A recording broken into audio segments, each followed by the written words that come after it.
मेरा बैकलॉग हो गया है, इसका आप कुछ सॉल्यूशन दे दो कि मैंने 10 घंटे की पढ़ाई नहीं की है, आप कुछ ऐसा बता दो कि वो पढ़ाई अब 1 घंटे में हो जाए। जो कि आप देखो कि फिजिक्स के नियम के खिलाफ बातें आप कर रहे हो कि वो 12 घंटे की पढ़ाई नहीं की, कुछ ऐसा दे दो 1 घंटे में हो जाए। अभी मुझे कोई एक टैबलेट दे दो कि मेरी जो परेशानी है उसका हल निकल जाए। हो सकता हो आज मैं ये चीज़ कर भी दूँ, पर भविष्य में आपको और बड़ी बीमारी लगेगी, आपको किसी चीज़ की लत लग जाएगी, आप परेशान हो जाओगे, जीवन में गुमराह हो जाओगे।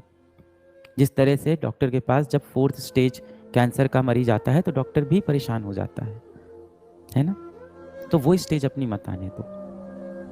डॉक्टर क्या बोलता है? अपनी इम्यूनिटी को बढ़ाओ, अपने शरीर की शक्ति को बढ़ाओ।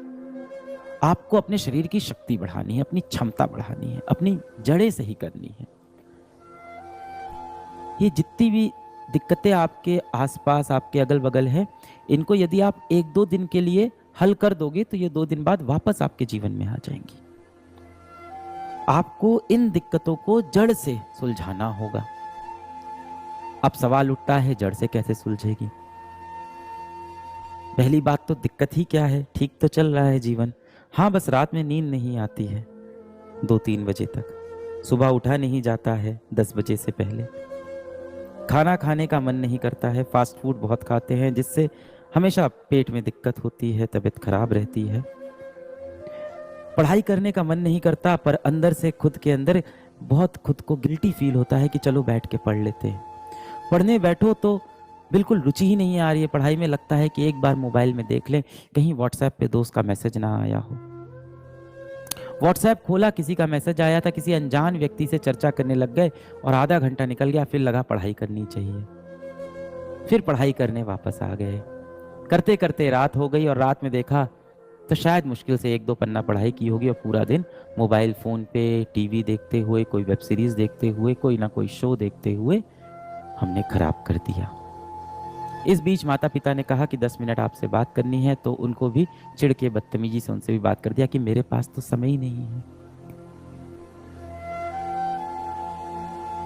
मैं ये नहीं कह रहा हूँ इसमें तुम्हारी गलती है। कोई व्यक्ति, मान लो किसी व्यक्ति को कैंसर हो गया, या मान लो कोई व्यक्ति को बुखार हो गया और डॉक्टर उसे क्या बोलेगा? तुम्हारी गलती है, तुम्हारी गलती से तुमको बुखार हुआ है, तुम्हारी गलती से तुमको ये जेनेटिक डिसऑर्डर हुआ है, तुम्हारी गलती से ये तुम्हारी तबीयत खराब हुई है। नहीं ना, बीमारियां हैं, बाहर हमारे पर्यावरण में है, हमें चपेटे में ले लेती हैं। इसी तरह से कलयुग के अंदर बहुत सी ऐसी बीमारियां हैं जो आप जैसे युवाओं को अपने चपेट में ले रही है। वो बीमारियां क्या हैं? वो बीमारियां हैं ये सोशल मीडिया प्लेटफॉर्म्स, इंस्टाग्राम हो गया, यूट्यूब हो गया, व्हाट्सएप हो गया। अब बताया तो बहुत अच्छे तरीके से जाता है कि व्हाट्सएप बनाया है ताकि आप बात कर सको दोस्तों से, दूर बैठे व्यक्ति से आप बातें कर सको। इंस्टाग्राम इसलिए आप अपनी फोटो डाल सको। यूट्यूब इसलिए है कि आप शिक्षा प्राप्त कर सको पूरी दुनिया की। पर असल में इसका क्या इस्तेमाल हो रहा है आपको भी पता है। तो कलयुग के अंदर ना बहुत सारी इस तरह की बीमारियां टहल रही हैं। और जो आप कहते हो ना कि आपको मोबाइल फोन की लत लग गई है, या आपका पढ़ने में रुचि नहीं है, आपको किसी और चीज में मजा आने लग गया है, इसमें बेटा आपकी गलती नहीं है। मुझे लगता है आपकी जनरेशन को इस चीज का एक श्राप मिला है। पर्यावरण पूरी तरह से दूषित हो चुका है। ये एक बीमारी है और इसे हमें समझना होगा। आपके अगल बगल बहुत सारे नए युग के शैतान हैं, ये नए युग के रावण हैं जो हमारे अगल बगल टहल रहे हैं, हमें अपने चपेटे में लेने की कोशिश कर रहे हैं, हमें अपने लक्ष्य से भटका रहे हैं। जब आप किसी OTT प्लेटफॉर्म पे कोई भी वेब सीरीज देखने लगते हो, कोई भी शो देखने लगते हो जिसमें लड़ाई झगड़ा चल रही है, कुछ भी चल रही है, पंचायत चल रही है, उससे आपको आपका लक्ष्य पाने में कोई मदद नहीं होगी। आप बोलते हो नहीं वो मुझे खुशी देगा, मुझे सुख देगा। उतनी देर आप अपने एक बहुत अच्छे दोस्त से बैठ के किसी विषय पे चर्चा करो, आपको ज्यादा सुख महसूस होगा। अपने माता पिता के साथ बैठ के बातें करो, आपको ज्यादा सुख महसूस होगा।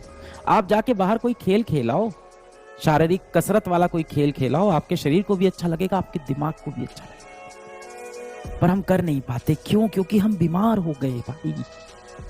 आप समझो इसमें आपकी गलती नहीं है, मैं आपको बिल्कुल ब्लेम नहीं कर रहा हूँ, तुम्हारा हाथ पकड़ के मैं खड़ा हूँ। मैं बहुत सारे बच्चों से हर रोज़ मिलता रहता हूँ। यहाँ ऑफ़िस में हर रोज़ बच्चे आते हैं, कभी मैं चला जाता हूँ किसी विद्यापीठ सेंटर में, कभी आस-पास कहीं बच्चे मुझसे टकरा जाते हैं। मैं हर रोज़ बच्चों से मिलता रहता हूँ। कभी बैच के अंदर संवाद हो रहा होता है। वरना मैं सोशल मीडिया पे मैं तो एक्टिव रहता हूँ देखने के लिए कि मेरे बच्चे क्या कर रहे हैं। और मैं अपने बच्चों को दोष नहीं देता हूँ कि तू खराब है, तू पापी है, तू पागल है, तू नालायक है, तू दुष्ट है, नहीं है। मुझे पता है मेरा हर एक बच्चा दिल से आज भी चाहता है कि वो जीवन में सफल हो, समाज का कल्याण करे, अपने माँ-बाप के लिए कुछ अच्छा कर जाए। हर बच्चा ये चाहता है। मेरा कोई बच्चा अपने जीवन में रावण नहीं बनना चाहता। बिल्कुल नहीं बनना चाहता होगा।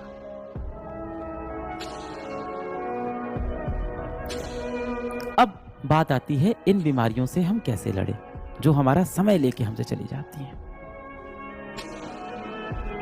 इन बीमारियों से हम कैसे लड़ें? अभी मैं यकीन बैच में था 2.0 में, तो यही बात हो रही थी। तो मैंने कहा था कि आपने कोई वेब सीरीज़ देखी, आपने कोई शो देखा, आप दोस्तों के साथ बाहर पार्टी पे चले गए, खाने-पीने चले गए, आप मोबाइल पे शॉर्ट्स देख रहे हो, आप व्हाट्सऐप पे किसी से रात-रात बात कर रहे हो, ये जितनी भी आप मौज-मस्ती कर रहे हो, इससे आप कभी भी जीवन में एक बड़े मनुष्य, एक सफल मनुष्य नहीं बनने वाले। किस्सा मौज-मस्तियों का नहीं, मेहनतों का मशहूर होता है। मेहनतों के किस्से मशहूर होते हैं।